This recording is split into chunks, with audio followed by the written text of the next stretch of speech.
Hello, everyone, and welcome to Sending the Wolf. My name is Clarke Wolf. How are you all doing? So nice to see you. I'm sorry for the shady camera. Um, it's Thursday. We're almost there.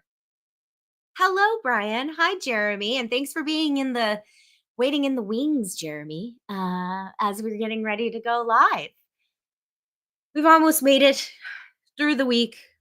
Another week. Another weekend is on its way. I'm so excited for the weekend, y'all. I don't know why, but I have been exhausted this week. Hi, another Mr. Lizard. And have been laying low as much as possible. So, you know. But I did get to go to Disneyland. I went to Disneyland on Tuesday for 90s night, and that was fun. Hi, Andrew. Great to see you. Thanks for being here. Um, my Mardi Gras was great. I can't complain. Cannot complain. It's funny, when I was a kid growing up in Atlanta, we did used to go to Mardi Gras. My best friend growing up, her mother was from New Orleans. And so she would take us to Mardi Gras as children. And that was always really fun. Yes, Stephen, laying low is good. Oh, hey, Gishgali. Rufus is somewhere. Although we're cold today. I accidentally let my apartment get to a temperature of 65 degrees. And even Rufus, who is always happy to be outside in the chilly air, was sitting there and shaking a little bit. And I was like, it is very cold, isn't it? Hey, King, great to see you. Hey, Mike. Yeah, so Disneyland was fun. It was a last minute invitation with some girlfriends, and we dressed up kind of as you know as 90s Disney characters, aka the Parent Trap, the Lindsay Lohan Parent Trap, and so I was their wicked stepmother, which was fun and good. Hi, Scott. Great to see you. I'm here. Thanks for checking in. Hi, Steve. Hi, Vincent. Great to see you. Thanks everyone for being here. So I guess to start things off, I took Tuesday. I have a couple of scheduling announcements, which I'm excited about. So as y'all know, we when I restarted this whole endeavor back in late December, to do a live stream and to sort of refigure out Sending the Wolf and what that looks like. And we're trying things, and we're getting a feel for how this all goes.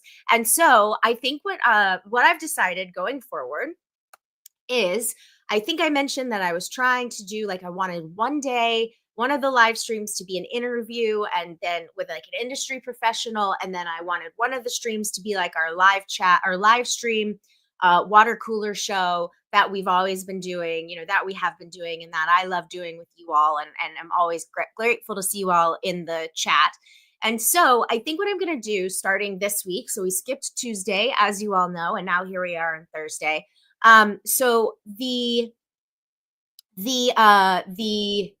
interview, yes. So we're going to do one live stream a week, which will be Thursday, like we've been doing. And then I am going to pre-record the interviews that I do with guests. So speaking of, we all talked a couple of weeks ago in chat. A lot of you voiced your excitement for the idea of having Hector Navarro on the show. And so I just was texting with him and getting him locked up. So that'll be fun. And then other industry professionals too, other actors, other writers, other directors, other DPs, producers, executives, people in the industry that can hopefully give you all some insight into not only the business, but also the fandom, another side of fandom, another side of movie and TV and pop culture fandom. So as a result, Clay would be really fun to have on. I would love to have him on, Gishgali. And normally, when I have something to promote, I do always go straight to Screen Drafts, and they always are so nice to work with me. So that's going to be the plan going forward. One live stream on Thursday, same bat time, same bat channel. But Patreon. So there are plenty of things that you can have access to as a free Patreon member, but I'm going to be restructuring Patreon as well. So I only have a handful, and I think, I'm super grateful for our high tier contributors.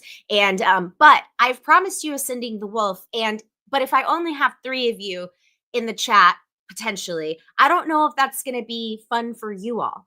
And so I want to sort of, I'm gonna readjust the tiers, and some of the stuff that's gonna be offered on the Patreon going forward is early access to the interviews that I'm going to pre-tape, so you can watch those before they go into a podcast feed. I'll also post old episodes of Sending the Wolf. A lot of you who listened to the podcast have been asking for that. Like, can we get the old episodes? Can we have access to the old episodes? And so, so that's going to be part of the Patreon as well. And we'll do AMAs and things like that. So we'll just be kind of streamlining a little bit this process. So this is all to say, most of you who are already here have already hit the subscribe button here on YouTube. Thank you for doing that. If you want to join Patreon, please join.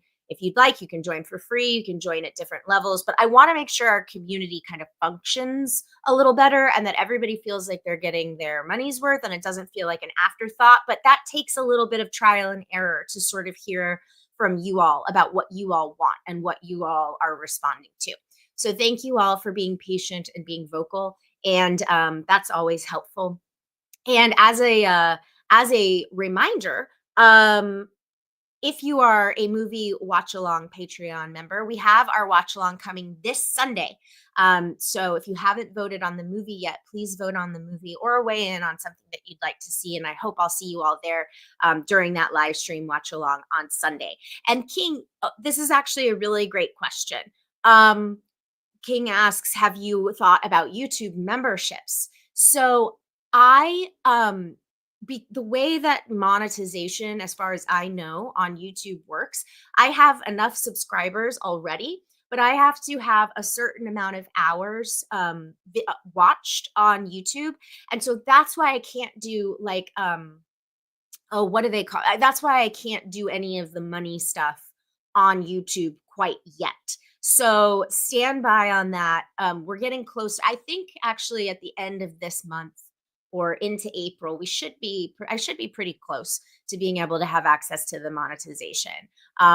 So yeah, so that's part of the answer. But you know, again, this is all going to be fluid. I'm figuring it out. You all know. And then there's other stuff in the works, by the way, behind the scenes too, that I think would also be a little bit more cohesive and assisting about to all like with all of this. So anyway, this is just to say thank you for being here now. I appreciate you.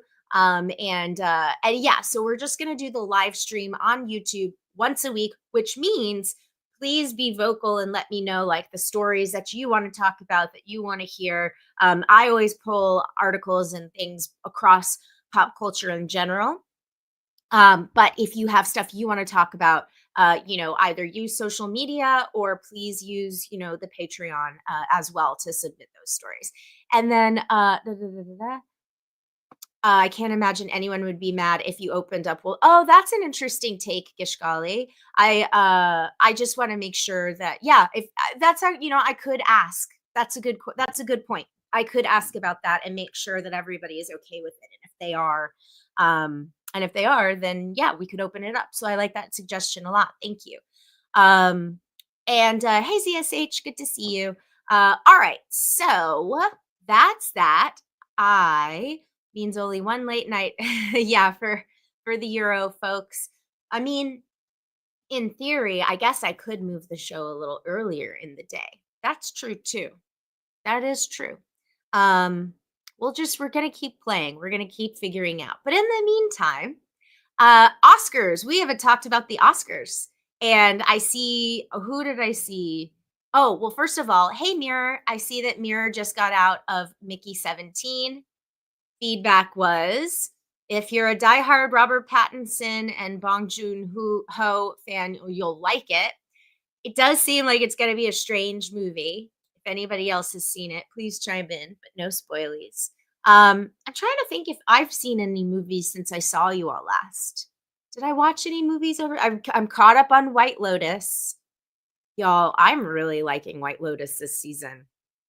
I don't know if you all are White Lotus folks. I also watched a couple of true crime documentaries. I watched the Gabby uh Petito documentary on Netflix, and it was interesting because I did not follow that story really as it was happening. And but I heard of it and I knew what was going on when it was going on, but I didn't really like get very wrapped up into it. But I watched the documentary. Oh boy, what a terrible, horrible story. Um oh yeah, Daredevil Born Again. Daredevil Born Again is out, is back.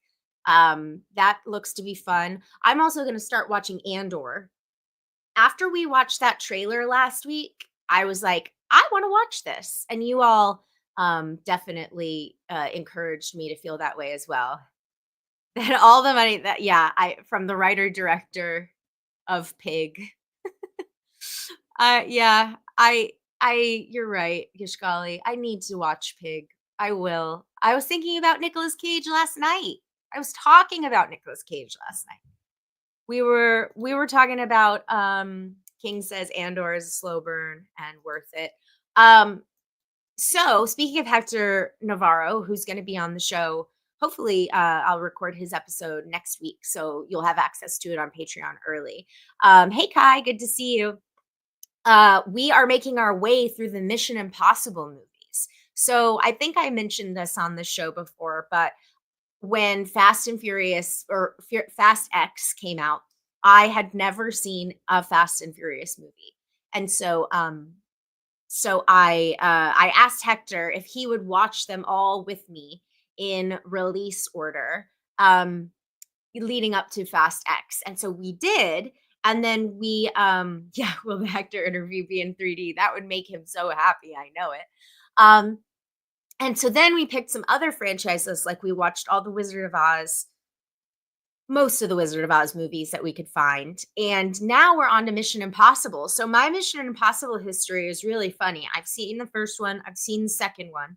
I have seen Rogue Nation, and I have seen half of Ghost Protocol, but I didn't feel well in the theater, so I went home. But that's it. I still haven't seen Mission Impossible 3. I still haven't seen all of Ghost Protocol. I still haven't seen Dead Reckoning. So we're gradually making our way through. But last week we watched Mission Impossible 1, and this week, last night, we watched Mission Impossible 2. And I just have to say, you guys, I did not like Mission Impossible 1, the Brian De Palma movie. I remember not liking it when it came out. And oh no, Andrew, no spoilies. Um, yeah, I didn't like it when it came out, and I thought, well, maybe because it was a little bit more of like an adult, was less of like an action movie and more of like a, a little bit of a different. No, I just really think that I think here's my hot take. I think Mission Impossible, the Brian De Palma film, I think it's a straight up bad movie. I do. I did not like it. And, it was interesting though, because this led to a conversation last night about John Woo's Mission Impossible 2, which is not a great movie, but at least it's fun. It's kind of dumb and fun. And so I'll give it a pass. Also, my hot take was that's the hottest Tom Cruise has ever been, I think, was Mission Impossible 2. Unsubscribe. Chat is not having my takes, my hot takes. Hey, M Santiago. M Santiago says I can't watch Born Again until I catch up on like 4 to 6 seasons of setup material that I've missed. Might take me a long while to get into it. Well, I'm right there with you, M Santiago, because I also haven't caught up on all the series. So I'm just gonna get into it and try. Mira Domain says that Mickey 17 is the same kind of vibe as Beau is Afraid. All right, well, Mirror, that is not a good endorsement for me, because I got to tell you, I tried to watch Beau is Afraid maybe last week, recently, in the last 2 weeks for sure, because I revisited Midsommar and I really liked it, or I liked it better. And y'all know I love Hereditary, and so I was like, well, let me give Beau is Afraid a little bit of a chance. I had to. I was not interested. It would not enough. Too little, too late. I didn't finish it. Um, what else does chat have to say here? Oh, King says watched One of Them Days. I saw that in theaters. That was fun. It reminded you of Friday. It reminded me of Friday as well. And I think someone in chat also mentioned that. Brian, bringing up the Oscars, says, I casually watched the Oscars. Conan was funny. Don't remember much other than that. Best Actress discourse was something else, which unfortunately I participated in. Shame on me.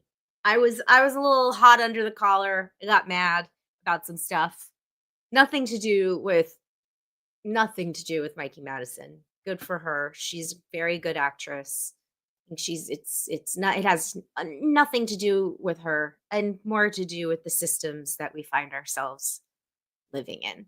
Um Let's see about the Mission Impossible discourse.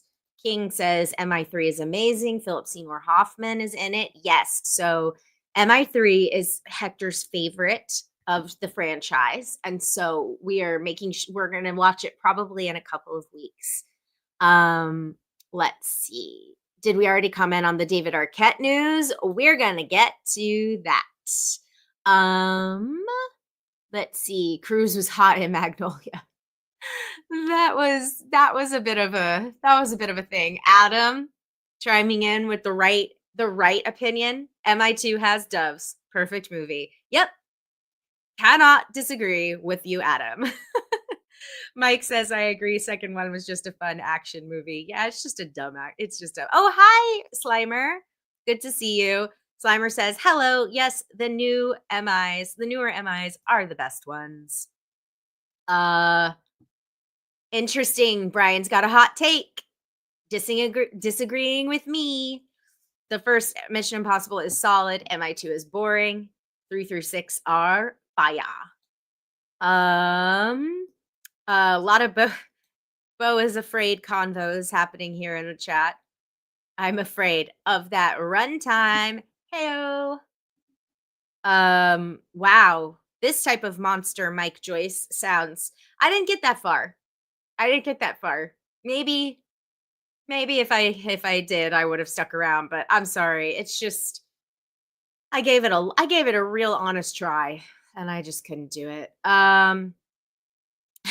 More like Bo is pretentious, am I right? Yes, Gishgali, this piece of trivia has been making its way around the internet. Congratulations to Mikey Madison for being the first ghost face to win an Academy Award. Read that on the internet. An accurate take, if I've ever heard one. Hi, Steven. Oh, this is a very hot take, another Mr. Lizard. Not so much a fan of MI3. J.J. Abrams has never made a good film. That's spicy. Spicy. So Mission Impossible's Gabby Petito started the Jean Benet documentary. This is old news, but I felt really bad for John Ramsey. I gotta finish. Gotta finish to complete my assessment. Oh, but this reminds me, the legal system. Yes. I am a guest on a Patreon series of the podcast Like It's. And they are doing, I believe it's the 96 Best Actress Oscar race. So they had me come on and I talked about the film Dead Man Walking, and then they had a guest come on and do Casino, Leaving Las Vegas, Sense and Sensibility, and Bridges of Madison County. So I was tasked with doing Dead Man Walking, the movie that did win the Best Actress Oscar that year, but also an interesting and challenging film, you might say. But it was just a really, really fun, interesting conversation for sure. And if you've never heard of this podcast like it started as Podcast Like It's 1999. It is Phil Iscove and Emily St. John's. Emily was not there yesterday. She's on a book tour, so it was just me and Phil. But yeah, so I've been on their podcast. I've been on Phil and Emily's podcast talking about The Descent and talking about what was the other one I did? I did Forces of Nature. And I feel like there was another episode that we did that now I don't remember. But either way, the Dead Man Walking convo was really, really interesting. My hot take there is that that movie does not stand the test of time. Does not stand the test of time for me. But I yeah, it's a good conversation. But also was really interesting to have in comparison to the Oscars that just aired on Sunday night, which I feel like we have to discuss. Let's see what we all think about. I'm seeing JJ Abrams chat in the chat. Brian says I will defend Super 8 to the bitter end. Adam, I don't know if you're still there, but I think I recall you enjoying Super 8. Is that right? I remember liking but not loving Super 8. Didn't ever really return to it though.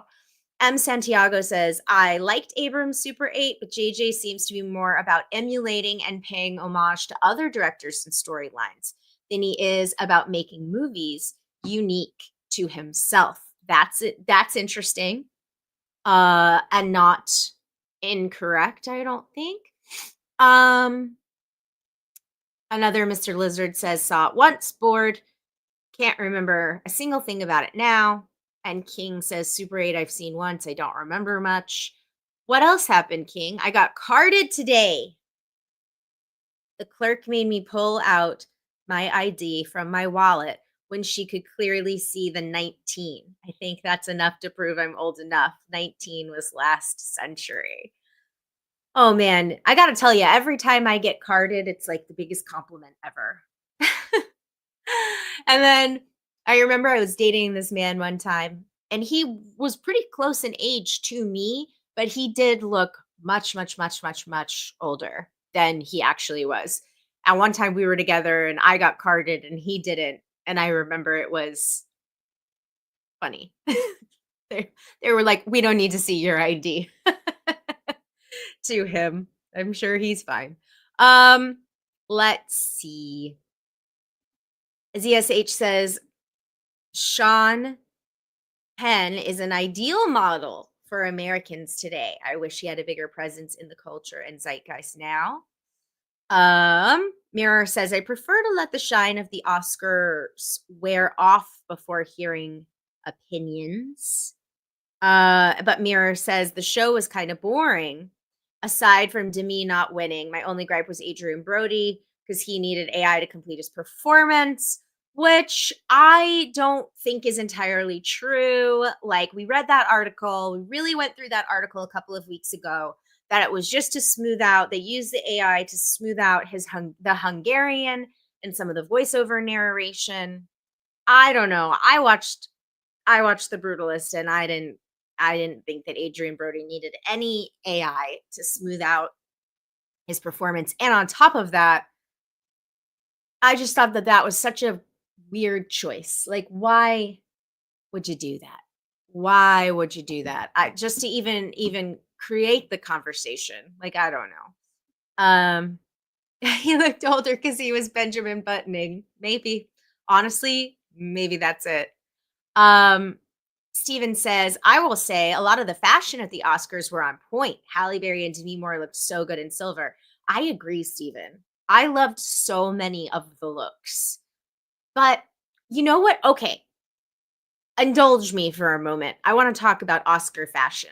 So my thing is that usually by the time we actually get to the Oscars,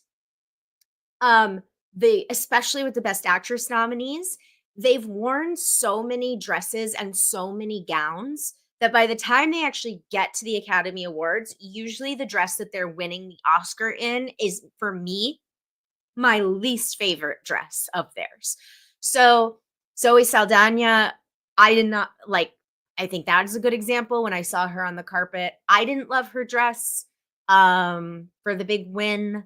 But another example I always think of is Sandra Bullock, because I think she wore like a purple dress at the Golden Globes or maybe at the SAG Awards, like right before she won the Best Actress Oscar. And I liked that dress way better. So it's just like, yeah, they have too many things, and I don't know. It's usually a miss for me by the end.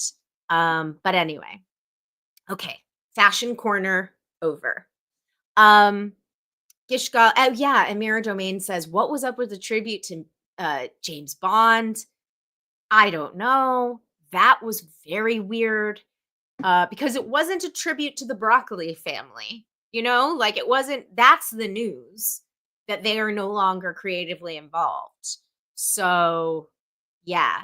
Oh, I love Miss Congeniality too, M. Santiago. I'm just speaking purely about dresses. That's all. Okay. Gishgali, not impressed by The Brutalist.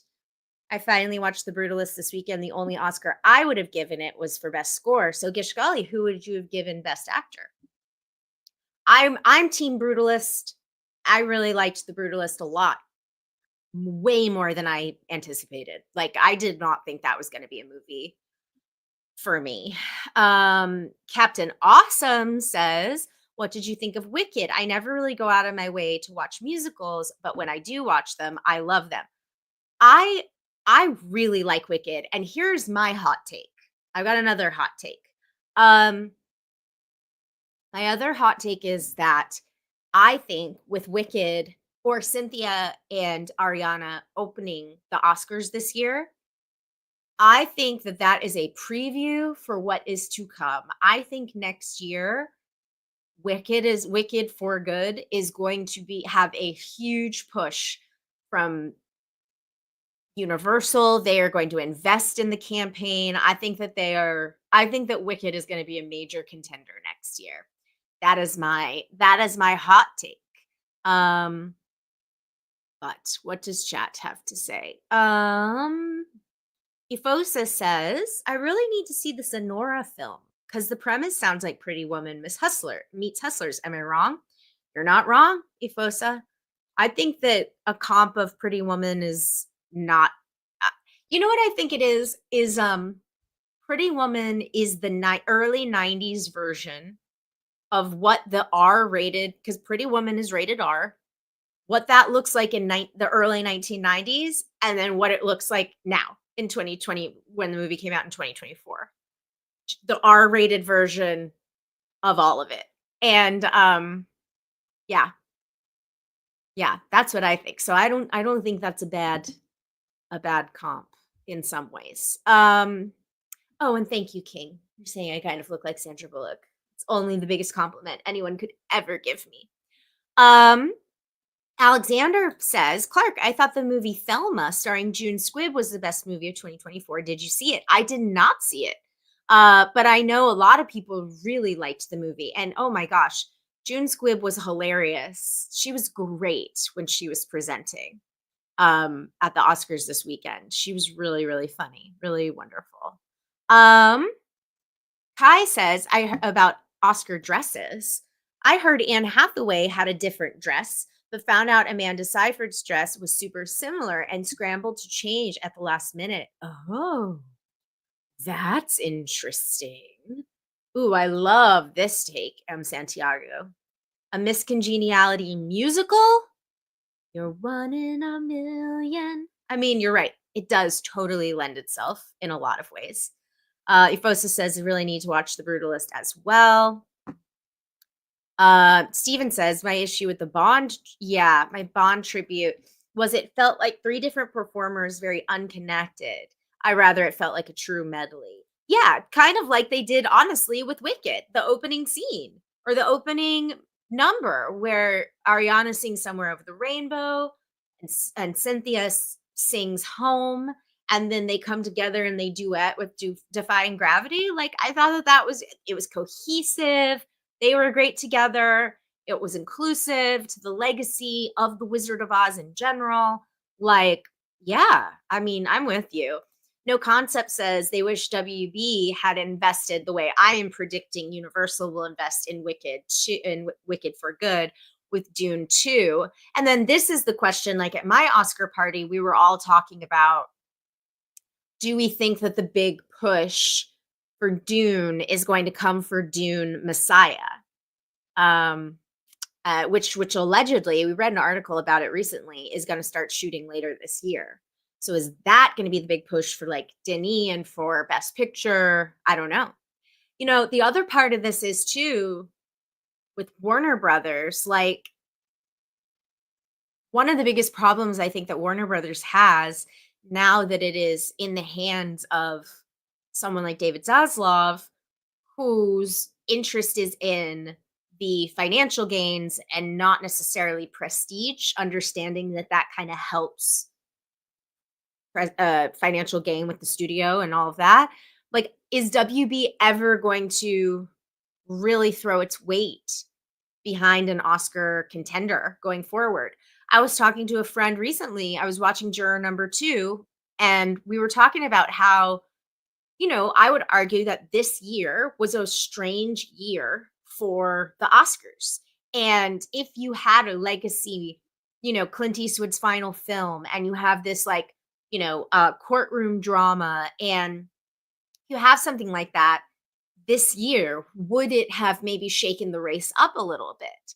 Um, and we'll never know. But at the end of the day, that all comes down to the studio deciding to push and invest. I don't think a lot of people, and y'all in the chat, I know, are very industry savvy, but I don't think a lot of people really understand that Oscars have just huge campaigns, huge amounts of money allotted into like winning. Um, it's a lot of strategy, it's a lot of resources. And there's a lot of articles about how ANORA was so successful when it was, a smaller film. So anyway, let's see. Slimer says the Oscar opening was cool. I hope they do that again for Wicked too. Yashgali says, I didn't see any of the other nominated performances, so I would give it Coleman because he deserves the Oscars anyway. Oh, yeah, Coleman Domingo. Well, that was another thing. Like Sing Sing totally got buried, and they didn't really push for Sing Sing, which was a drag. But yeah, Coleman, I think Coleman is going to be standing on that stage holding that little gold man, I would say in the next 5 years. I bet it happens. I bet it happens in the next 5 years. ZSH says, my niece is crazy about Wicked, and she's always been one of my best friends, so I'll probably watch it soon. Captain Awesome says, I can't see how part 2 of Wicked is going to top the first one. We've been talking about this a lot on this show, Captain Awesome, and my caveat with Wicked Part 2 or Wicked for Good showing up, and having a big presence at the Oscars next year is that there will like the movie is going there has to be an original song because there was no original. I mean, there has to be. So I think we're going to get a push there. Act 2 of Wicked on stage is shorter than Act 1. So not only will there be like the need for another song, but also there's a lot of room to flesh out that story and to give these actors a lot to chew on. Like because this is where the Wicked Witch gets scary. Act 2 is where Elphaba gets scary. Elphaba and Glenda, they fight, they break up. That's very dramatic. They go their opposite ways in terms of, the literal politics of the situation because Elphaba is in exile and she's ostracized publicly. And then, of course, you have Glinda, who is choosing to, join up with the wizard. And so she is an actual political figure and leader in Oz. So yeah, you're gonna have a lot of really, really great stuff to work on or work with. But that's gonna require the team like really having dedicated themselves to fleshing out that script, giving these actors and these scenes the weight that they deserve and so on. So I'm hopeful for that, but we'll see. Okay, I have yes, my pipes. There we go. And Kai likes the idea of Miss Congeniality, the musical. Alexander Wilson says, am I the only person that misses the singing of the best songs category? No, you're not the only person, Alexander. I missed some of that too. It's always strange, like how and why they decide to do what they do. Um, King says Conan was a great host. He should host everything. I love Conan O'Brien, so I very enjoyed. I very much enjoyed that. And yes, Alv, let me read through some of these.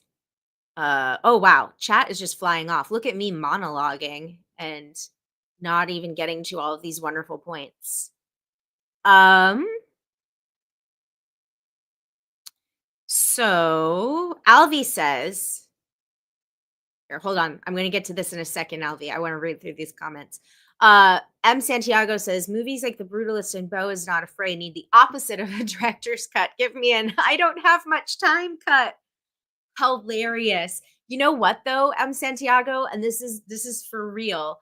On Showtime, when Showtime used to have an app, which now Showtime's just been like folded into the Paramount Plus app. So I'm not entirely sure if they do it on there too. But Showtime used to have a section on its app called 90-minute movies. And it was exactly what you're talking about. They didn't re-edit anything, but they were like, "Oh, only have less than 2 hours? Here you go." And I was like, "Bless you, Showtime." Like, truly, thank you. Um, okay. And Gishgali says, Anora is like Pretty Woman if it ended with Julia Roberts getting diagnosed with syphilis. But here's the thing. I mean, hilarious, but also in the 90s you have to have of course you have to have that happy ending. And then today you get a little bit of a more rough ending. But I won't say I don't want to spoil it. Any folks say yes, I'm very excited for Sinners. Like very excited. Brian says, "Oh, trust me, Zaslav definitely wants Oscars." Well, Brian, we need to tell him. We need to tell him that he needs to start releasing his movies that could be nominated for Oscars. Like Juror Number Two. What was he thinking? Yeah, it's true. It's like Beetlejuice. We won't say it. I'm not putting Clint in the ground. He said. And I said likely his last film, didn't I?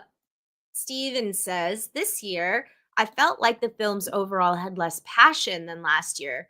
We had Poor Things, Barbie, Oppenheimer. To me, it felt like less passion behind this year's films. Agreed. Ifosa says, is the Michael Jackson biopic coming out this year? It is scheduled to, but they had to reshoot a lot of it. Yes, but this is a really great point, Kai. Coleman is Joe Jackson, and the Michael movie could be him versus Jeremy Strong in supporting next year. That's interesting. I like that theory. They already said there's going to be original music in Wicked. Okay, great. It gets scary. I might watch part 2 then. Hey, listen. Well, the whole premise, of course, with Wicked is the Wicked Witch of the West that we know.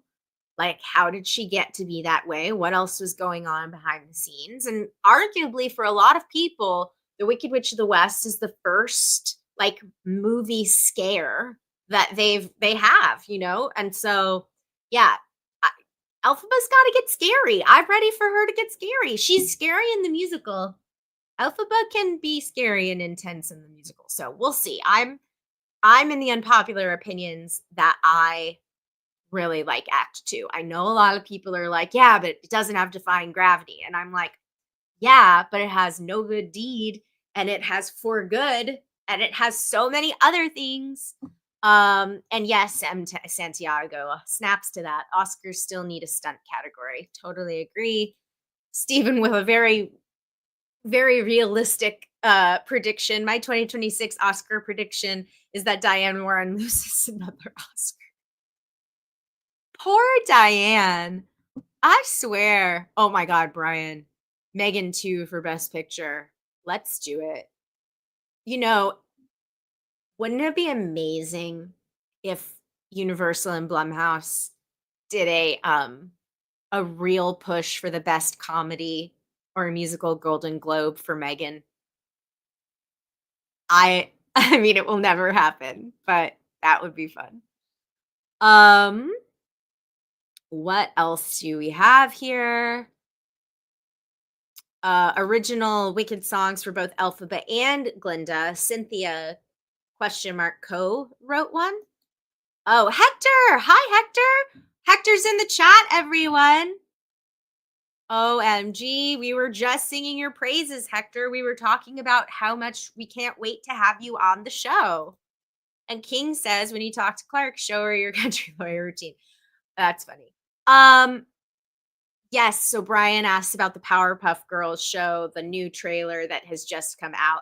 But while we're still on Oscar talk, I do want to shout out, and Alvi, you've been so patient. I do want to shout out here this comment. Can we talk about the mess that was the In Memoriam? Yes, we can, Alvi. Okay, to be fair, yeah, Kishkali says, even Hector's avatar looks like 3D. Yeah, Hector, I think before you got on, Kishkali was asking if our interview next week is going to be in 3D. Because I told them all about how we were watching Mission Impossible last night and how Tom Cruise is hot. Do you have movie, Miss Wolf? If so, any recommendations? I signed up for, did I say movie or movie? I meant to say movie. Signed up for the 3-month free trial. Well, I know The Substance was released by Movie, and I hear the ad for it all the time on Karina Longworth's podcast. But I do not have Movie. Okay, so the In Memoriam. Yeah. The one little bit of grace I will give to the Academy with the In Memoriam section this year is that a lot of very important industry figures passed away last year. And and so it was a huge in memoriam segment this year. But also, as Ifosa points out, Tony Todd left out. Michelle Trachtenberg left out. Shannon Doherty left out. Like, I mean, Brian says, yeah, no Michelle Trachtenberg or Tony Todd. It was very disrespectful, even if it was unintentional. I do not disagree. The list of people that were omitted was like, it was wild. And I'm sorry, but Tony Todd, especially in a year where Nosferatu and The Substance are both nominated for Oscars. The Substance wins, with Best Makeup. Horror is part of the conversation that we are having at this year's Oscars. And Tony Todd is arguably one of the most iconic Black horror stars in movie history. History. History. And so to omit Tony Todd, I just thought was really, really, really stupid, like very stupid and really crazy. Yes, King left out Shannon. That's right. And Steven says Tony Todd was really aggravating to be missed out. I totally agree. So, oh yeah, thank you. Thank you. Thank you. Wait, I just saw it and then it disappeared. Olivia Hussey. Thank you, Stephen B. Olivia Hussey, of course, I love her from you know, uh Black Christmas, and she had a long, long career, but starred in Romeo and Juliet. Like that's a pretty well-known movie that I just again I can't believe that they left her out. Let's see. Another Mr. Lizard says Bernard Hill in Lord of the Rings and Titanic, both winners. Absolutely. Steve, the only little bit I'll give them here is that Gene Hackman was a 2-time Oscar winner. So I do think and it was very recent. So I do think it was appropriate for them to highlight him. But nonetheless, I mean, to not include some of the people that we've just talked about is like really, yeah. And King says, the bees are coming for the Academy. That's right. They're going to get a little visit from Candyman. You know what I'm saying? Oh, now this is interesting. Many of the people were left out because they were not Academy members. I did not know that. Hector said, I had no idea that Tony Todd was left out. That's wild. How could someone miss that? this happens a lot, Hector, like especially with iconic horror actors. They like when Toby Hooper was left out. I believe Toby Hooper was left out of In Memoriam at the Oscars. Correct me if I'm wrong, chat. But but that was a big omission. Um let's see. Dee, dee, dee, dee, dee. Yeah, Todd and Trachtenberg, not as important as those random studio execs they kept naming. I know. I know. Not great. And but this is true. So Stephen points out, I hope the Emmys honor Michelle and Shannon. Now, yes, to be fair, Michelle Trachtenberg and Shannon Doherty were both probably best known for their TV work. So that is true. But they were both in iconic films. I mean, like, wasn't chat help me out here. Wasn't Shannon Doherty in Heathers? I obviously know Winona Ryder was in Heathers, but I thought Shannon was in Heathers. Um and ZSH says, I didn't like how they tried to stack the very end of the In Memoriam. I know, yeah. Yeah, I mean, yeah, it's true. Like cram it all in really fast. It's like here's the thing with a couple. Okay, thank you, Steve. Yeah, Shannon Doherty was in Heathers. Heathers is a classic comedy. It is of all the movies in that decade that define comedy movies that define that decade, Heathers is absolutely a part of that list. James points out, and in Mallrats. Uh and then Ifosa points out, yes, that Michelle was in Eurotrip. She was also Harriet the Spy, of course. USA Today says Michelle, Olivia, and Tony are included in the list on the Academy website, just not during the show. Yeah, so whatever. Um, Steven says they almost rather just a slideshow doing more people than a big performance that they often do that's more distracting. Yeah, agreed. Agreed. So yes, I'm hopeful that the television academy shapes up and does the right thing. Oh, okay. James points out that Michelle was in Inspector Gadget. And Kai points out that Shannon's voice is a voice in The Secret of Nim. So yes, of course, these actresses were in movies and in television. Hey Kate, welcome. Good to see you. Yeah, so anyway, that's our guess our little Oscar tribute, our little Oscar wrap up. But yeah, Alvi, thank you for pointing out that that is worthy of discussion because it absolutely is. Um all right. Shall we look at what else is on our agenda today? Now, mm-mm-mm. Let's see. I am very curious about this, about Robert Downey Jr. And I put it in my headline. Robert Downey Jr., there's some like reporting about his preparation to play Doctor Doom. And I wanted to read a little bit about that. Okay, wait. Let's make sure to add it to the stage. Let's talk about real stuff. Ready or Not 2. Yes, and Dewey and Scream 2. We do have a lot of news. We can talk about all of that. So this was brought up when we first hopped onto the chat, when we first hopped onto the show. Let's see. Should I make me small? Well, that's a little small. This feels like the story's a little small. But I guess that's okay. Ready or Not 2, Steven? Is that the one that you don't like?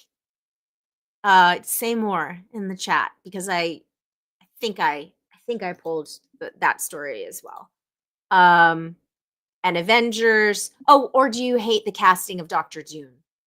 Which was it? Because I love it. But let's just knock this one out real fast. So, Scream 7 is shooting in Atlanta now. Oh, all right, wait. Let's do Downey. Let's do Downey. Let's go with my I forget that we're on a little bit of a I'm on a little bit of a delay. And so I'm trying to give the people what they want, but I get on a delay and then I don't remember. Okay, so the headline is Robert Downey Jr. is so immersed in Doctor Doom and writing backstory and costume ideas, Russo brothers say ahead of Avengers Doomsday filming. First of all, having ideas on costumes, I mean that's not unheard of for an actor. But Hector says, I don't know how to feel about Robert Downey Jr. taking Doom as seriously as he is. I feel like it's just going to make it that much harder for the next actor to play this villain, but good on RDJ, I guess. And Steven says they do not like this casting. Steven says they hate this casting. And James says, I agree with Hector. Well, now, do we know that Robert's only on board for one movie? Let's see. Joe and Anthony Russo said in an interview with Entertainment Tonight, it has been a very intense process developing the character of Doctor Doom with Robert Downey Jr., who is returning to the Marvel Cinematic Universe as the iconic comic book villain after spending a decade playing superhero Iron Man. Oh, wow. Next year? Wait a minute. Avengers Doomsday is on the calendar for next year and they haven't even started shooting? That can't be right. How is that possible? Let's see. I'm wondering why if RDJ is keeping the Doom mask on. Backstory and costumes for a character that's been around since the 60s. I like RDJ, but not as this. Yeah, Doomsday's coming up quick. So the article says he's so immersed in it. He's so dialed in. He's writing backstory, costume ideas. We were just on the phone with him this morning before we got here talking about it. He really loves the rich three-dimensional characters. He sees a real opportunity here with the character. Downey and Marvel Studios revealed his Doom casting. Too much shock and awe at Comic-Con last year. Who's obviously a big part of the MCU up until this point as Iron Man. Doom will be at the center of 2026's Avengers Doomsday, which also brings the Russo brothers back following Avengers Endgame. They will helm both the 2026 movie and the 2027 follow-up Avengers Secret Wars. Downey's MCU return as Doom sent shockwaves not only through the fandom, but also among his cast members. Okay. He didn't tell Jeremy Renner. We're good friends. There's the Avengers family chat, the original 6. He said, not a peep. I got online and it started blowing up his phone. Like, what's going on? You've been hiding this from me the whole time? It's exciting news. I'm really, really excited about it. I mean, one Marvel star who did know about Downey's plan was Tom Holland.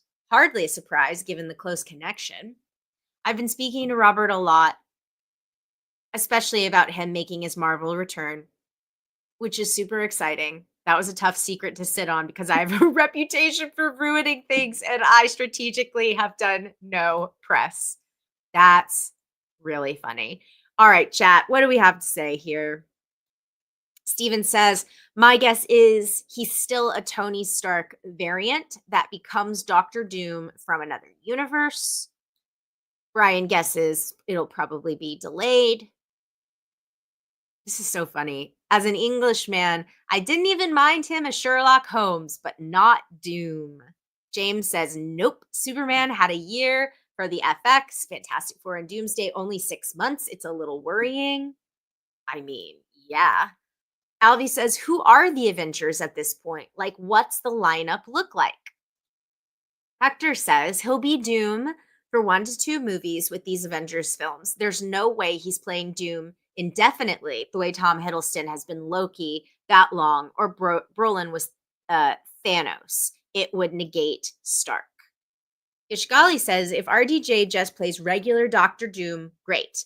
If it is in some way a Doom Stark multiverse mix up, I am going to hate it.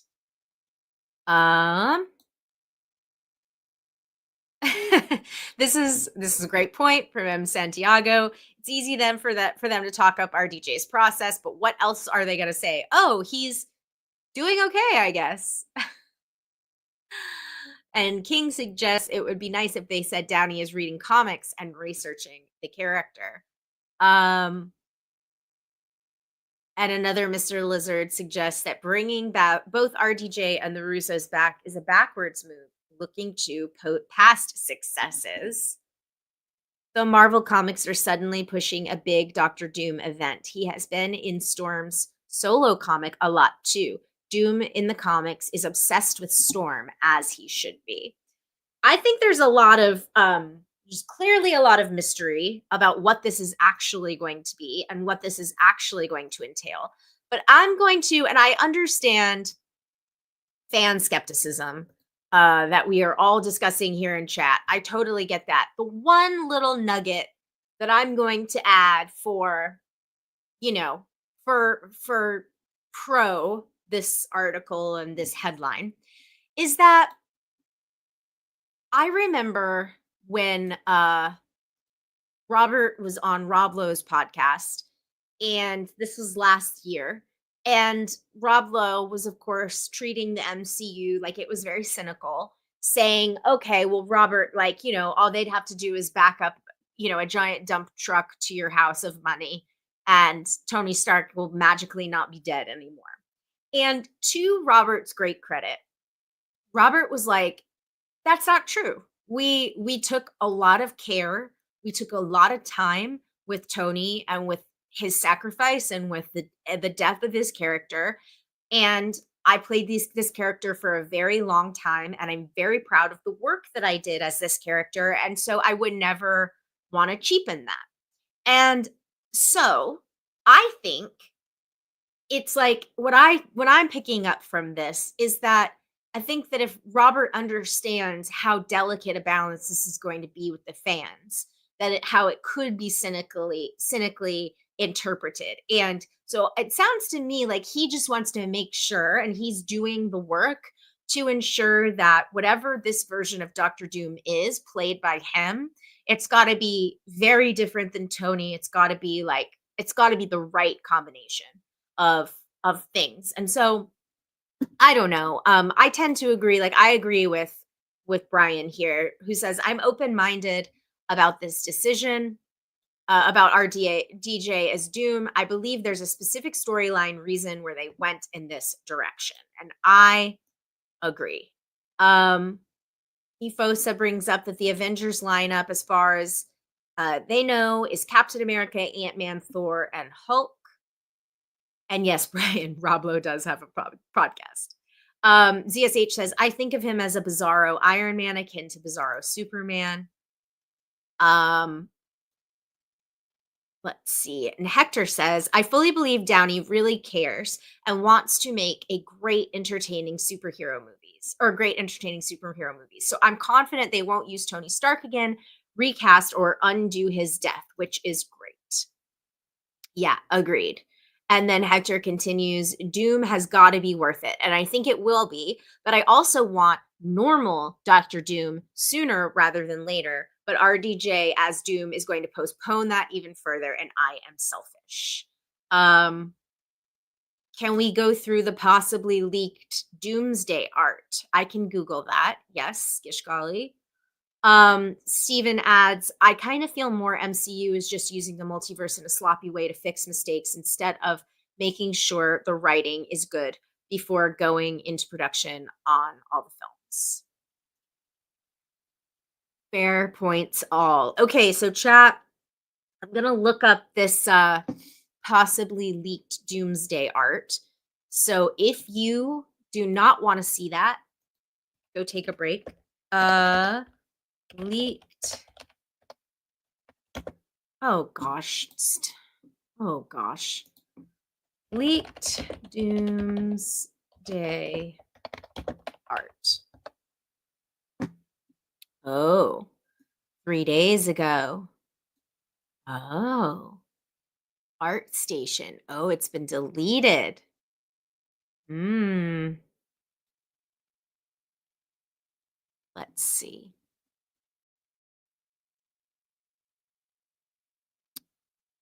Continue. Do you all have a source? Yeah, Alan Smithy says, I heard the original leaker has deleted it, but I'm sure it's out there. Yes, that is what I'm seeing here. However, let's see. This I'm trying to find a website that grabbed it that feels that looks good, but if you all can find a source that you like, let's see, maybe Yahoo? Okay, yeah, here we go. Here we go. Share. No, I said add. Well, now it's not doing it. Uh-oh. Oh boy. There we go. Okay. Hi, Stephanie. Great to see you. Thanks for being here. Um, let's go back to chat. Do Hector says the new Avengers will all be formed in the next Avengers movie next year, so soon. So we'll learn who exactly is in play there. Okay, true. Good point, Hector. All right, so here, I think this is it. Tell me if I'm wrong. Marvel's leaked Avengers Doomsday art drops us into a dramatic new era. I think this is it. This is what it looked like for me, at least on my end. Tell me if that's what you saw too. But he looks scary. Okay, let's see what it says. Let's see what this article says. Last weekend, concept art for Avengers Doomsday was leaked, much to the delight of fans. Set to be released next year, Doomsday is the next film in the Avengers franchise. The artwork was originally posted to ArtStation by Marvel Studios senior concept artist. Oh, whoops. Um, while the posts have since been removed from the site, that hasn't stopped fans from sharing the artwork and cooking up some intriguing fan theories. That was one. There are many. Okay, thank you, Stephen. Let me keep going. This suggests that we could be in for an exciting new frontier for the Avengers, given the distinct medieval aesthetic of many of the pieces. While literally entering a new era is undoubtedly exciting, it'll be quite the stylistic shift from the typical Marvel movies, and it'll be interesting to see how the typically futuristic CGI heavy franchise will adapt, giving some grandiose Game of Thrones style sets. Sorry, I'm understanding what the author is saying now. Okay. You get a sneak peek at some of the upcoming characters, including a menacing looking God Emperor Doom, Doctor Strange, Sue Storm, Yolanda, and what appears to be the return of Black Panther.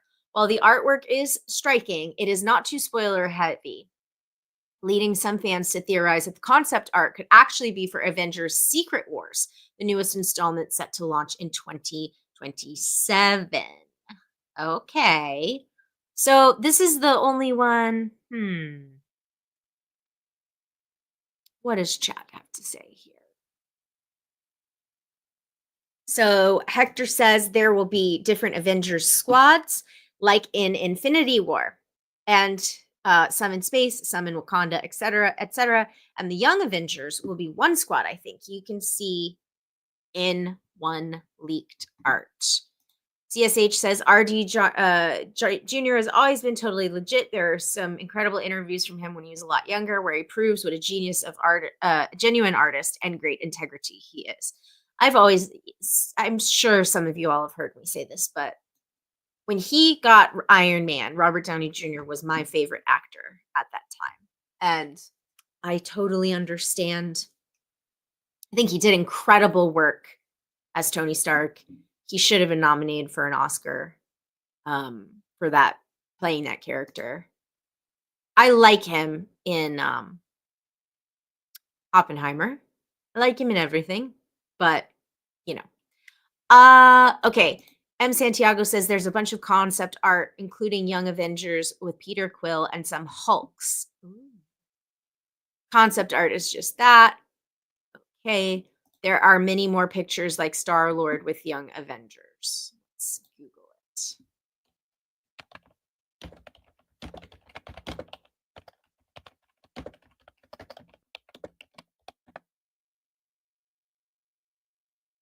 Hmm.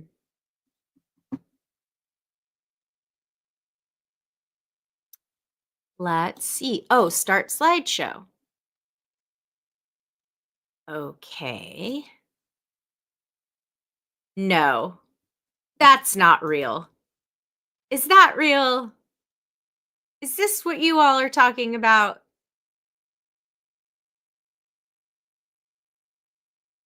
Um, Steven says I need Monica back in the comments. Comics. She is so powerful, even more so than Carol in some of the comics. Need her to be a big part of the MCU. And Stephanie says, "Hi Hector, it's Gaiaka."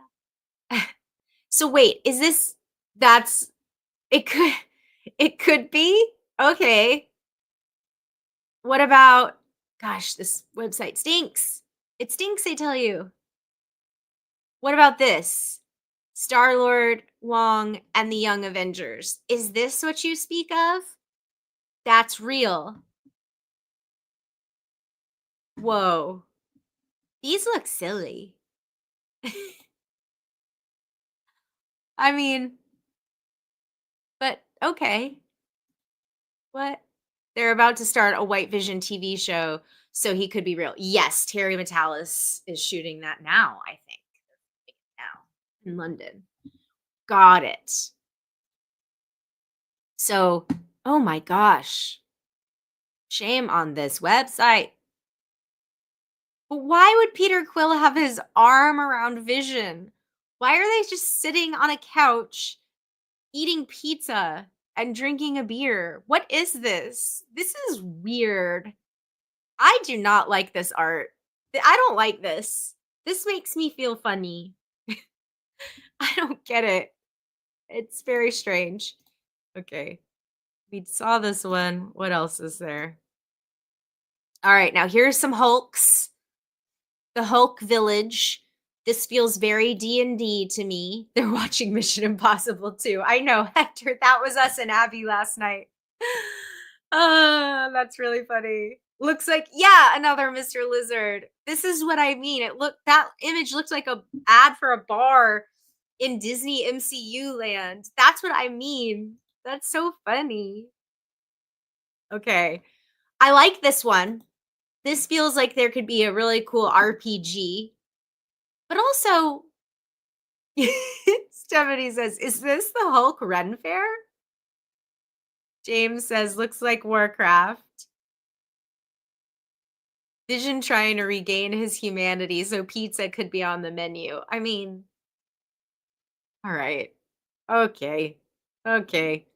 But here's a question. I'm being serious, and ah, because I've often heard of like Planet Hulk.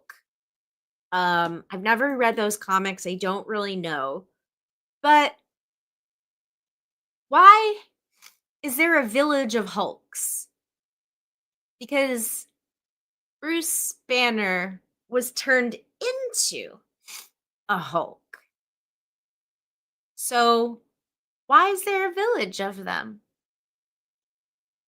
I don't, that probably requires a very long explanation. So I understand if,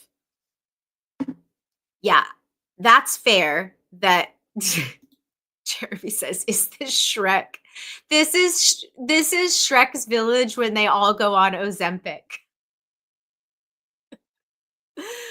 This is what happens to Shrek's village when they all have a glow up and they get access to Ozempic. King says, "It takes a village to raise a Hulk." Yeah, it sure does, I guess. Um, okay. Now, this is a fair point about the mutants. Da-da-da. Wait. Okay, Hector has a legitimate explanation. Yes, before I get to that, I did know this, M. Santiago, but I guess I thought when you said when someone calls a story Planet Hulk, I think that there's a lot of Hulks on the planet. But as I just said, I never read the comic, even after Thor Ragnarok borrowed so much from it. So that's my problem. Okay, Hector says in Secret Wars, Doctor Doom reshapes the universe and makes little pockets of reality, including one where Hulk, Banner, gets his wish. He's not alone. He has a whole Hulk society to live in. Okay. That makes sense. Kind of. I don't know. I still not sold. But whatever. Okay, let's keep going. There's more slides. More slides. Doctor Doom has his arch nemesis in chains. Wait, but who's his arch nemesis? This is, and of course, here's the sort of medieval Renaissance. Hi, Richard. Great to see you. Hector points out with respect to the mutant stuff, uh, I think they're pausing mutant stuff to have fun in the multiverse until it's done at the end of Secret Wars in 2027. Then they'll do new X-Men stuff. His arch nemesis is Pedro Pascal. No one's arch nemesis is Pedro Pascal. We love Pedro. No, I that's right. I forgot. You're right. Fantastic Four. That is so in theory, like we're gonna establish the Fantastic Four. But then James says Doctor Strange is in chains, isn't he? Hmm? I oh no. I lost my place. That doesn't look like Doctor Strange to me. Another Mr. Lizard says Doctor Strange is standing on the left. Oh yeah. Yeah. Good point. Good point, everyone. Doctor Strange is standing next to Doom. Doctor Strange is on the left. Okay. Baron, yes, that is correct. So in theory, Pedro is here. Hmm. All right. And then I think we have two more slides. Oh, yes. Now here's the Black Panther concept art that we read about. A new Black Panther question mark? Now, we talked about this. We talked about this a little bit a couple of weeks ago in terms of like recasting Black Panther or naming a new Black Panther. And I think Chat and I both agreed that we felt like it's time to appoint because we don't want to deprive the audience of this character. But while I would not like recast T'Challa, so I wouldn't have another actor play the same character that Chadwick Boseman played. I do think it would be appropriate for another character to ascend to be the new Black Panther. But I'm curious what you all think. Richard says looks like Damson Idris. Okay. And then King says it better not be to child. Um all right. And finally on this slideshow. Oh, that's it. They tricked me. Well, okay. So yeah, there we have it. That's the art. All right. Well, I'll say that I enjoyed the latter slides more than the I still think this looks like D&D, which is cool and kind of funny. Uh Richard says, I think you recast T'Challa because I don't believe Chadwick would want the character to be held hostage because of his death. But didn't T'Challa die? Don't we know that didn't T'Challa die in the movie? I don't remember. I thought he was gone. And that's why at the end of Wakanda Forever, um, we have the baby, right? I don't know. Steven says, I hope when Marvel gets to X-Men one day, we get a proper Phoenix saga than Dark Phoenix. Yes, agreed. That should be a very, very important priority. Multiverse. Oh, okay. Yeah, T'Challa is dead. Yeah, that's what I thought. But your Alvi points out could be multiverse. Yep. Steven says the same thing. Hi, Nicholas. We're just talking about these Marvel concept arts. M. Santiago says T'Challa died, but his multiverse versions of his character have different actors. Yes, of course. Krasinski and Pedro. Yep, yep, yep. 3 Spider-Men. Yeah. I got you. I got you. But I still don't think, I just think another character altogether should ascend to the role. Hector says, I think the franchise can handle Shuri staying Black Panther for a while, and then T'Challa's son can grow up to be a 20-year-old Black Panther like in 12 years. That's not a super long time. Yeah, that's true. I don't know. Well, we'll find out, won't we, everyone? This was good. This was very educational for me, chat. You taught me a lot about what to expect from the new MCU. Because it's hard to keep up. And I had a little bit of a hard time with keeping up with these movies. So this was a good refresher.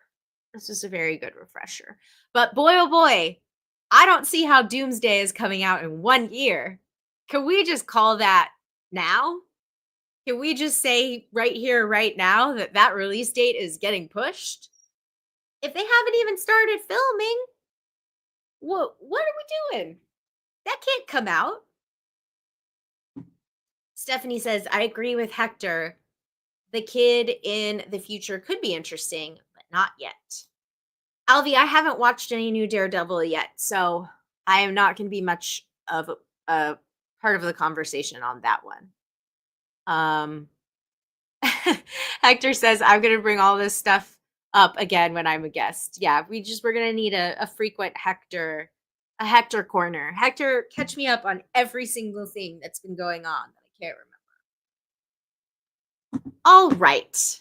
What else is in the news? Okay, so I teased it just a second ago, but I feel like we gotta talk about it because someone in chat brought it up very quickly once we started the show. David Arquette is back for Scream 7. I know, Richard, but like post-production.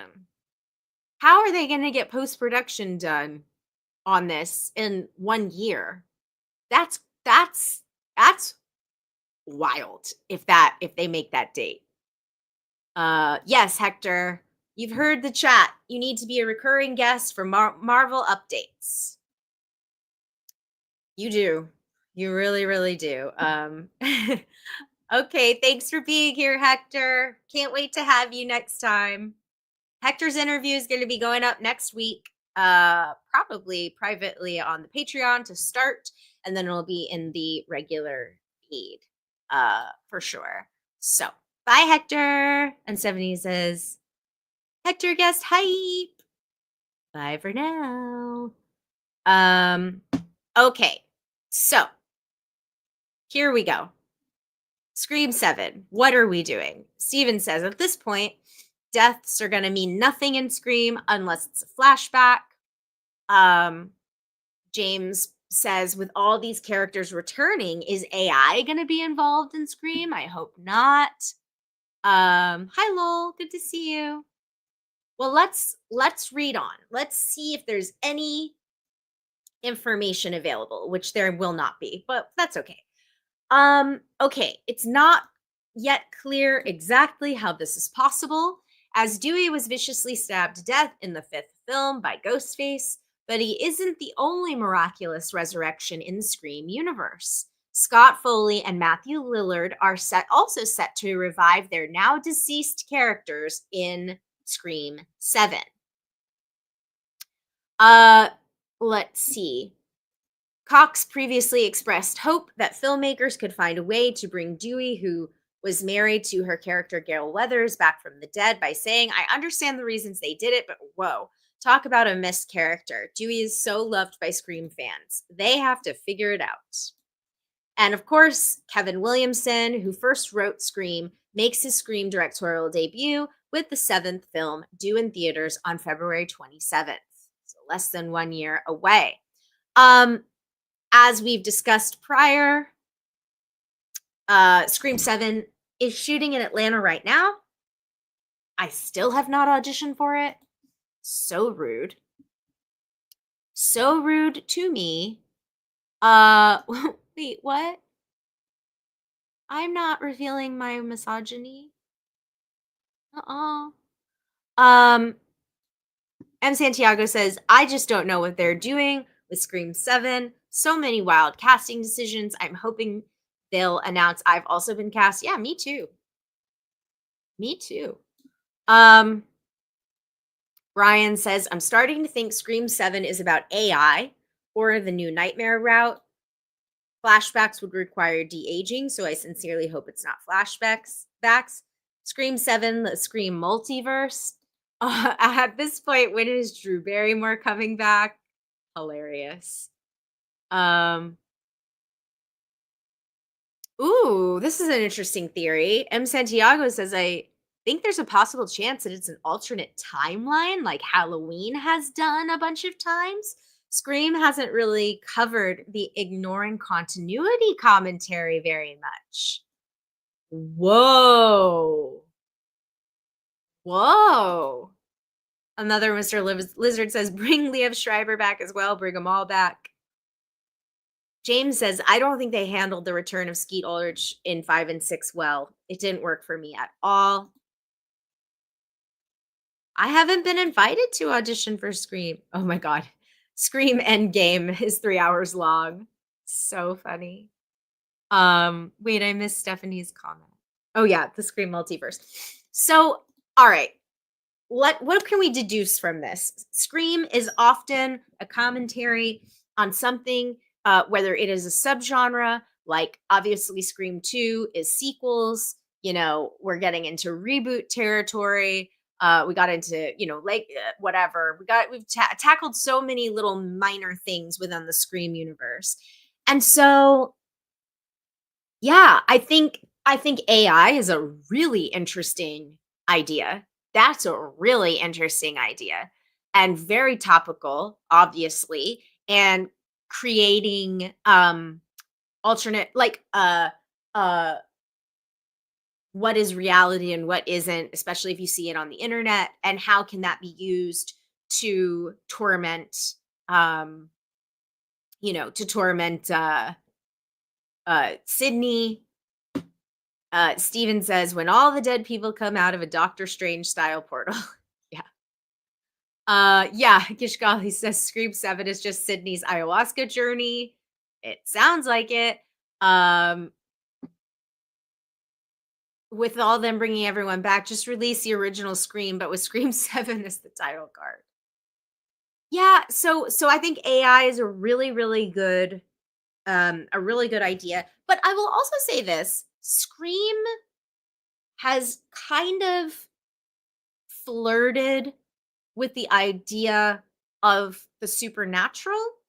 So, like, there are a couple of fake scares or fake moments in Scream 3 that hint at Maureen Prescott, like returning or kind of shaming Sydney. Now, Scream 3 is taken away from Kevin Williamson. It is, so who knows, like, if the supernatural getting involved was like part of um any of Kevin's treatments at that point, but could be. And am I saying like, oh, there's going to be ghosts? No, not really. I'm thinking more like more like, returning like characters sort of popping up and kind of like they did with Skeet Ulrich's character, I guess. Kind of. But yeah. So I don't know. Do you all have guesses? M. Santiago, here's what will happen. Ghostface is revealed. It's Dewey, but then he pulls his face off. It's also a mask. It's Tom Cruise. Surprise. You've been watching Mission Impossible 8. Whoa. Yeah. They've got Woodsboro has face off technology. And John Travolta and Nicolas Cage are there. Efo says, I felt like you would have killed it in Evil Dead Rise, Clarke. Would have been perfect casting. Oh, what a compliment. Thank you, Efosa. I would have loved to be in Evil Dead Rise. Maybe one day. Okay, but I am loving this. I am loving this hard reboot concept. Like, wow. Like just ignoring the later sequels, ignoring the continuity. That would be crazy. That would be crazy.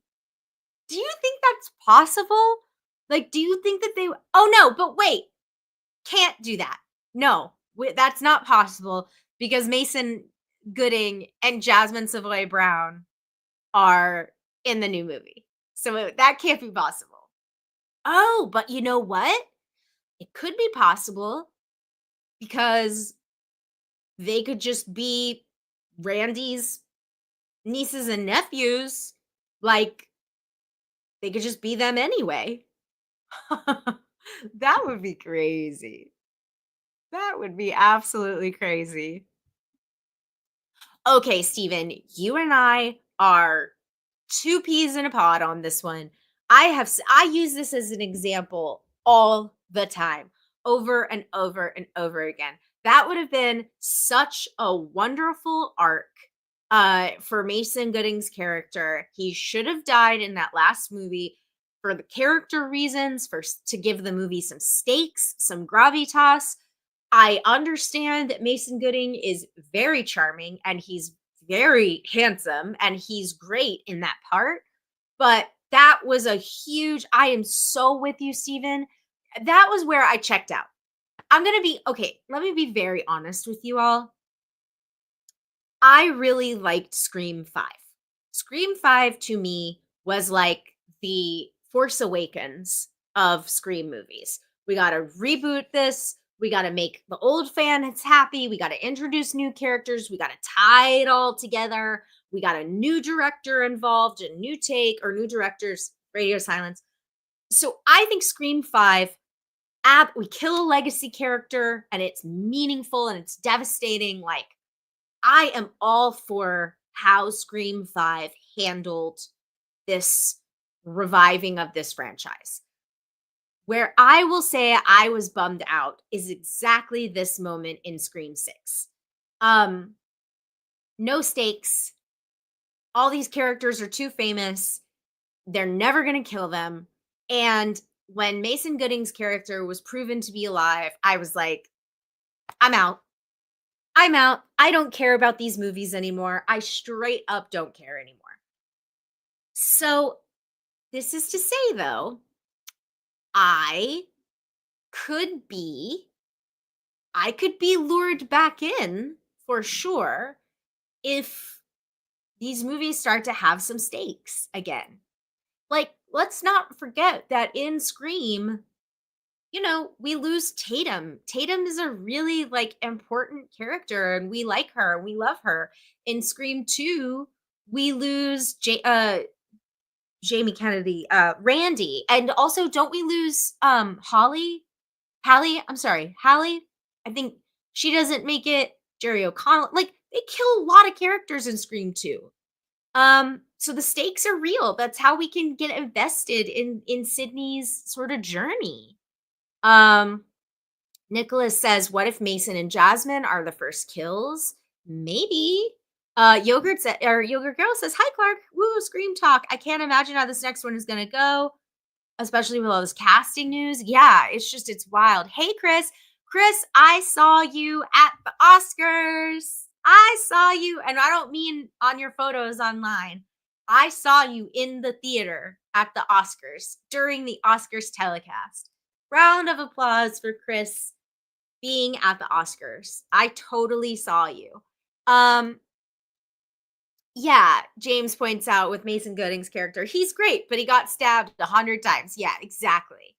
M. Santiago says, I am so glad Mason survived both screams. I love Chad, but I agree he should have died from a storytelling perspective. Exactly. Exactly, M. Santiago.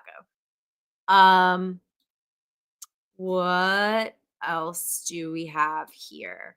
Oh, yeah. And of course, major shout out to Mason for Hard Eyes. I need him to be in every horror movie from now on. And of course, if you caught Michael Kennedy here on the show a couple of weeks ago, just like loves Mason, like loves him. So what a doll. Sounds like absolutely wonderful. Let's see what else we got. Ifosa says it's the seventh movie. It should be going off the rails at this point, right? Yes, exactly, Ifosa. No one should be safe. No one should be safe. Now, yeah, it's 70 says plot armor for sure. Oh, we're gonna miss you, King. Thanks for being here. Loved having you in the chat. Another Mr. Lizard says if it's number 7, only a few more till Scream in space. Gishgali says, can we discern anything from who is returning? Are they all from the first movie other than Sydney's brother? Great question. Yogurt Gerald says, yeah, I definitely want higher stakes. I'll totally go with you next year, Chris. Hi, Dan. Good to see you. Okay, so this is a good question. If we can put our heads together, what can we discern? Can we discern anything from who is returning? Are they all from the first movie other than Sydney's brother? So we have Matthew Lillard, first movie, check. David Arquette, first movie, check. We have, and Scott Foley, who is in Scream 3. So I think the thing that all three of them have in common is they're dudes. That is something they have in common. Other thing they have in common is that they're all dead, as we know. So, but also, yes, okay. Now I'm totally understanding. Somebody said this in chat, and I didn't put 2 and 2 together until just now. So someone brought up the idea of de-aging technology because Matthew Lillard is an adult man currently and was a high school student when we last saw him in Scream. So, yeah. And they definitely tried and more or less succeeded with Skeet Ulrich. Like, yeah, that was fine. Having him be Billy Loomis, whatever. But, the other thing, oh, wait. So I did read that Patrick Dempsey said Kincaid was going to come back. But unfortunately, due to some issues with the LA fires, he was not able to handle that. But is Hayden Panettiere coming back?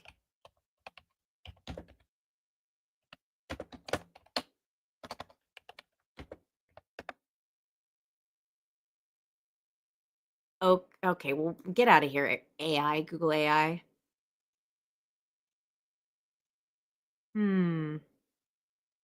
Okay, maybe not. Huh. Interesting. Okay, no, never mind.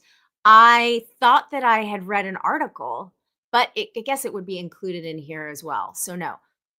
So I don't know. And then, okay, chat is saying, now if they cast Emma Roberts, we may see more of a clearer pattern. The killers, that's right. Killers that are coming back, with the exception of Dewey. James says, I like the tone of the first 2 movies, which is hard to replicate. Dark humor and genuine character with suspense and stakes. Meta without being annoying. Kevin Williamson did a great job. Chris says, still betting we get Laurie Metcalf back from the dead. too somehow. Yogurt Garrel says, "Oh my god, I would love Lori back." Um, Ski looked fine, but he was always in reflections and mirrors, which I think is probably yeah, for sure. Um, Nicholas says, "I have no idea what Scream 7 is will be, but I'll still be there opening night no matter what." And Yogurt Girl says, "Same. I've been there for every opening night since Scream 3." Well, if nothing else, I do think that having the movie back in Kevin's hands, as both a writer and a director, is very interesting because I do think that he has probably had ideas with what he would like to see Sydney up to in adulthood. He's probably been pondering it for a long time, and now that he has started directing more, I think that it makes, if we're doing another kind of reset, I think that this all makes a lot of sense. So remains to be seen. My theory currently is that Sydney is having visions, and not like prophetic visions, like she's seeing things. She's sort of being tormented from the people of her past who we know can't be there. And I like the AI theory. I like the AI theory a lot, that these new videos are being generated and messages from like the beyond, but they're not from the beyond, to torment Sydney. Because if I had to guess, actually, what bringing David Arquette back, like how would that fit in? My guess is it would be to traumatize Sydney. Like uh Scott Foley, Ghostface. Okay, that's scary. Like we'll recreate something, or he'll be there on screen and he will terrify Sydney. Matthew Lillard, Ghostface, terrify Sydney. And actually, you know what? It's funny. It kind of ties right back to the Doctor Doom thing. So my whole thing with Robert Downey Jr. playing that character is that Tony is such an important character and an important figure to so many of our heroes, that if we saw a man that looked like Tony Stark, who was like the greatest supervillain that you could possibly imagine, it would probably really mess with all of our heroes' heads. And so, similarly, since Dewey was like a brother to Sydney, basically, now that he's gone, if he were to be resurrected through AI or through whatever, and to do horrible things, like that could be used to really torment Sydney. So that's my best working theory. And yes, Chris, it is confirmed that Courtney Cox is back, Mason Gooding is back, and Jasmine Savoy Brown are all three confirmed to be back.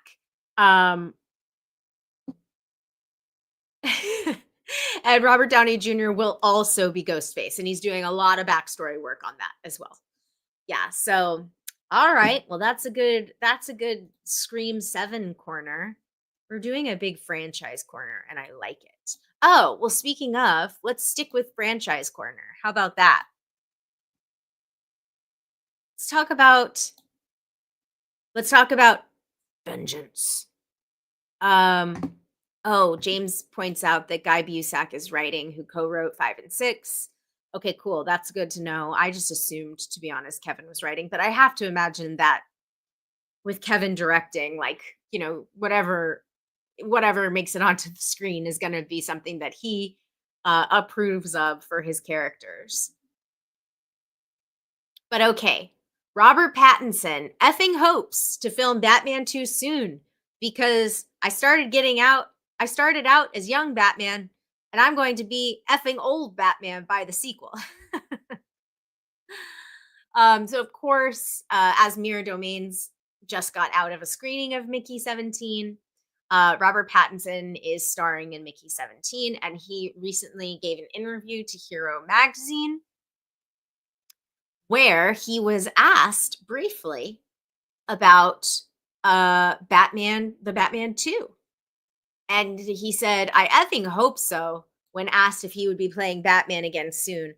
"Started out as young Batman. Now I'm going to be effing old Batman by the sequel. I'm 38. I'm old." What? He just had a kid. That makes him old. Okay. Okay, Arpats, you're not old because you're 38. You're old because you're a dad now. Um, so, okay. But what else did he say? The actor clarified, I'm old, but I'm healthier. I think I've actually brought my biological age down a bit. Pattinson recently also spoke with Variety at the premiere in London and said he expected to be filming The Batman 2 by the end of 2025. And I know what it's about, but I can't tell anyone, but it's very cool. It's very exciting. DC Studios co-chief Peter Safran said last month that Reeves had yet to turn in a full script for the Batman sequel, but what we have read so far is incredibly encouraging. And Safran's co-boss, James Gunn, originally defended the release delay for the Batman 2 when it announced that it was being pushed back to October 1st, 2027. To be fair, a 5-year gap or more is fairly common in sequels. 7 years between Alien and Aliens, 14 years between Incredibles, 7 years between the first two Terminators, 13 years between Avatars, 36 years between Top Guns, and of course, 6 years between Guardians Volume 2 and 3.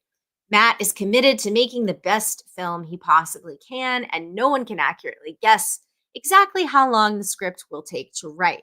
Once there is a finished script, there is around 2 years for pre production, shooting, and post on big films. Gunn has stressed repeatedly that no movie will go into production under DC Studios' banner without a completed script, rightfully so. He explained his rationale by telling the press, it's hard enough to make a good movie with a good script. It's almost impossible making a movie with a script you're writing on the run. And he is right. So M. Santiago says, I'm going to be honest, I'm tired of the grounded tone of Batman. I want the fun tone of the animated series. I want Batman movies similar in tone to Gunn's Superman. And James says, yeah, I love Matt Reeves and will watch anything he does, but I want to see Batman fight Man Bat and a fantastical Poison Ivy. Well, James, you know that I have been advocating that I think our next villain in this quote unquote Batman universe, quote unquote Batman universe. No, it is the Batman universe. In this quote unquote grounded Batman universe is Poison Ivy.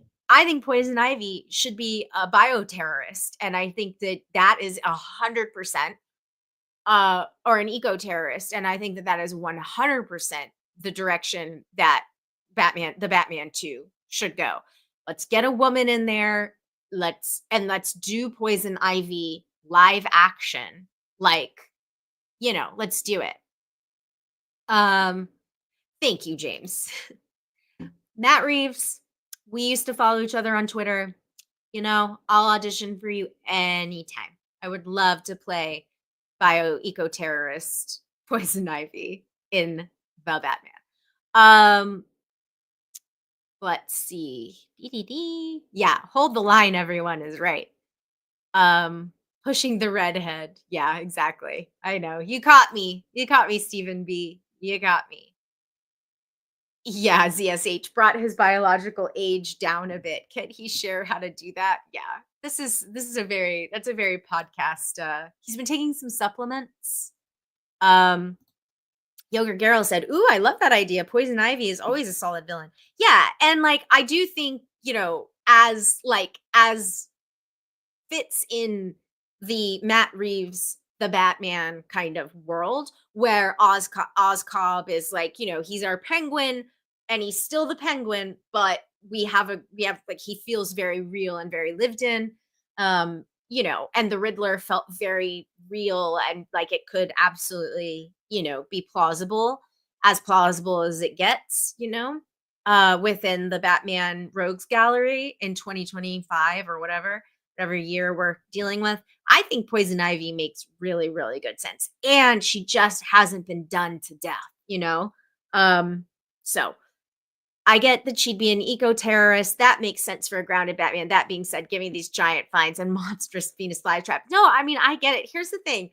The one thing we have going for us, if we are interested in, a little bit more of our fun Batman approach, is that Peter Safran and James Gunn have talked a lot about how this is also have you can have Matt Reeves world over here, and you can have James Gunn's Superman over here. So, I don't think that there's any reason that we would shouldn't expect to see a different iteration of Batman. In fact, I just read an article like last week that said that that James Gunn and Peter Safran still haven't found their Batman yet. And I was like, they got to get off the ground with Superman. They got to get their other movies figured out. But what does chat have to say? Oh, thank you, Lowell.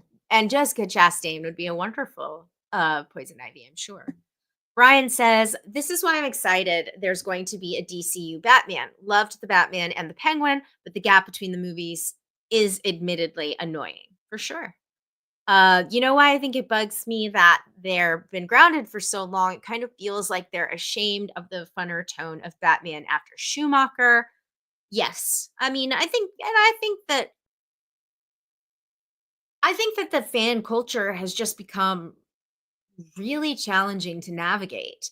It's part of the reason why I really like James Gunn overseeing this is because James is really tapped into fan culture, but he's also not going to be pushed around by fan culture.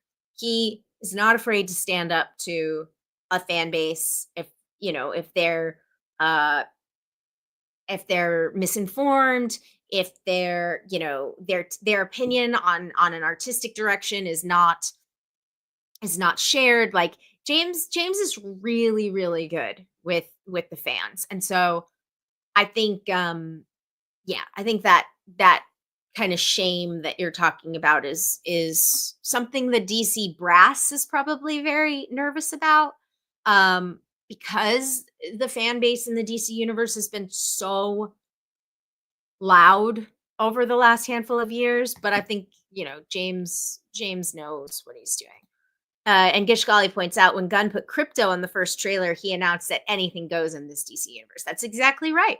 That's exactly right. I mean, yeah, crypto was really signaling like what we're dealing with here. Let's see. And I'm just excited we're finally getting a movement on Peacemaker season 2. I loved the first season. Yeah, I think they finished shooting it, didn't they? James was in Atlanta for a long time. I think so. Oh, that would be cool, Brian. The Batman 2 goes for an R rating. I don't know if we'll ever get an R-rated Batman. I don't know if we will. That said, though, I mean, gosh, I don't know what was like what you would want to do in the Matt Reeves Batman universe that you couldn't do in I don't feel him as being like hindered, but who can say? All right, y'all. Well, we had a lot of good convos today, didn't we? We sure did. And I'm trying to see if there's any other like big stuff. I think we did it all. We did. Yes, this is true, James. Some of the animated Batman movies are rated R. That is true. Good point. Uh, a G rated the Batman 2. Hilarious. All right, y'all. We had a lot of in-depth talks today. We talked a lot about big topics. That was good. That was not what I was expecting. And I've been wearing these the whole time, but I didn't even need them. So let's take them off because they're giving me a headache. Okay. Yes, Ready or Not 2 news. Ready or Not 2, Catherine Newton, who of course was one of the stars of Radio Silence's movie Abigail, has joined Ready or Not 2. And if you're a Patreon member and you missed our watch along last month, or the January watch along, we did Abigail. So go ahead and check that out if you haven't already. Yes, a lot of fun speculation is correct. And yeah, thank you, Lowell. Very nice. Yoga Girl says, I just watched Abigail for the first time, and what a hoot. Sure was a hoot, wasn't it? Yeah, a lot of fun speculation today. So, all right, in case you missed it at the top of the show, Interviews from going or and guests going forward are gonna be pre-recorded, so that will not be part of the live stream typically. There is always we can do whatever we want here, so we can change that if we want to. So and as you saw in chat, Hector is gonna be with me. I'm gonna record a conversation with him next week. And then the live stream will be Thursdays as normal. So we're just going from one live stream or from two live streams to one, and that'll be on Thursdays. You can join Patreon for free. And that's a really great place if you don't use social media to send me like stories or topics that you might want to have discussed on the live stream. And yeah, I'm going to be changing around some of the tiers on Patreon as well. So again, you can always join for free and get those updates there. If you are part of the movie club, we are going to be watching our movie on Sunday. So vote on the movie if you haven't already. That would be great. And yeah, and we'll close it out with a shout out to our new Scream Queens, Catherine Newton, Samara Weaving, Jenna Ortega, Micah Monroe. We're in the golden age. We are in a golden age. All right, y'all. Thank you again so much for watching. If you haven't already, hit the subscribe button here on YouTube. And if you haven't already, join Patreon for free if you want, or there's higher tiers as well. And yes, another Mr. Lizard. So if you are a member of the Discord, feel free to throw in questions there. Feel free to throw in questions for Hector on the Patreon, or you can do it on social media as well. So always want to hear from you for sure. Thank you all so much for watching. Have a great night. And I will see you on social, and I will see you here on YouTube on next Thursday. All right, y'all. Have a great weekend. Be safe. Bye, everyone.